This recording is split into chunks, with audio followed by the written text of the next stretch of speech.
This is AI.R, Artists in Residence Broadcasting, coming to you once a week from New York City. Hello, I'm John Cullum, and this is my wife, Emily Frankel, and we're going to talk today about, what are we going to talk about? I'm in the mood to talk about anything with you, but I was thinking of favorite liars. Who are favorite liars?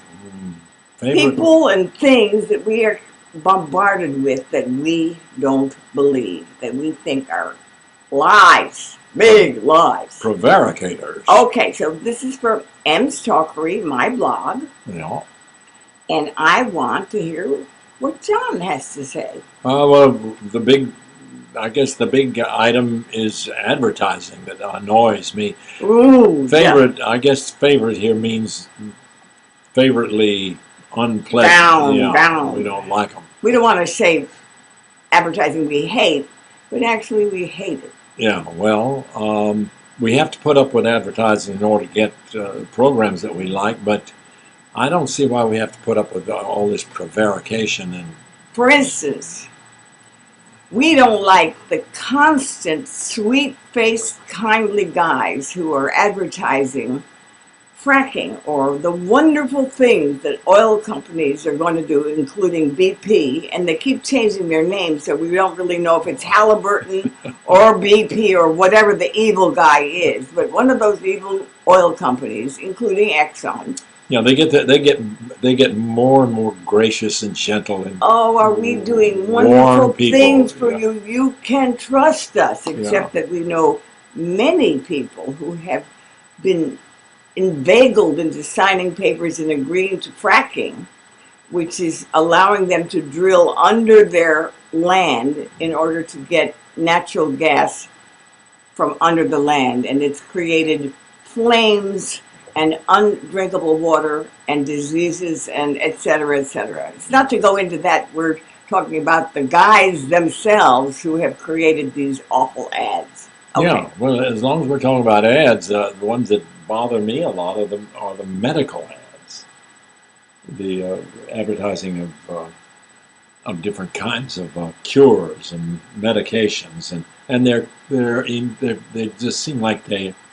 If you don't, you may die here, and you could get diarrhea, and you could get sick, and you could lose your mind, and you may never feel normal again, and you'll vomit, and they mention in great... Yeah, but that's very interesting to me, that the one place where they don't lie, they just have to go on and on and on, all these denials of things that, or all these things that cover them in terms of liability. They have to list enormous, terrible things. I don't know why anybody would ever want to take that medication. Well, those are the guys that are keeping a lot of the current major television shows alive with their ads. Now, John. Yes, darling. Let's get to Tempur-Pedic. Oh, well, that's personal. That's kind of personal. I don't know. No, it's not. We think Tempur-Pedic mattresses are not good. Oh. And wait a minute. I think John doesn't. John is a good guy. I am not a good guy. Well, I get mean. We have a Tempur-Pedic mattress we bought in Malibu. It's a king-size mattress. It cost an awful lot of money. And we bought it because we liked it, Emily. We thought it was a wonderful kind of mattress, and it helped us in several ways. Because I'm a kind of rambling sleeper and cause a lot of movement, and that disturbs you. I like the way you sleep. Oh, you do. Would you sleep with me? Wait a minute. On a regular basis. Let's get back to... You can stay in our bed.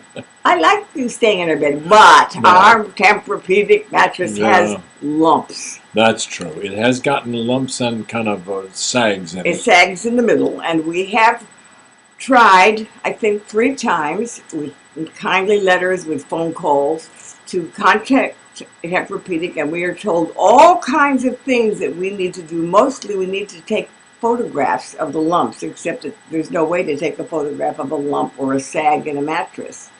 Well, they've even given us instructions about how to do that, but it wouldn't work.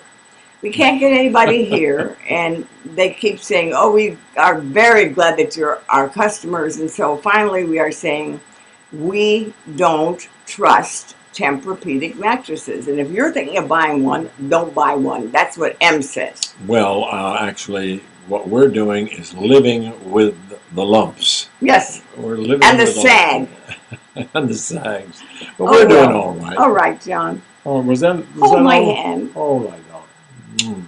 I like you, John. Well, You know sure what? you're not lying to me? Are you lying to me? Are you my Ed? I believe you whether. Okay, well, we'll see you next week. And we're signing off now. All right. This is AI.R. See you next week.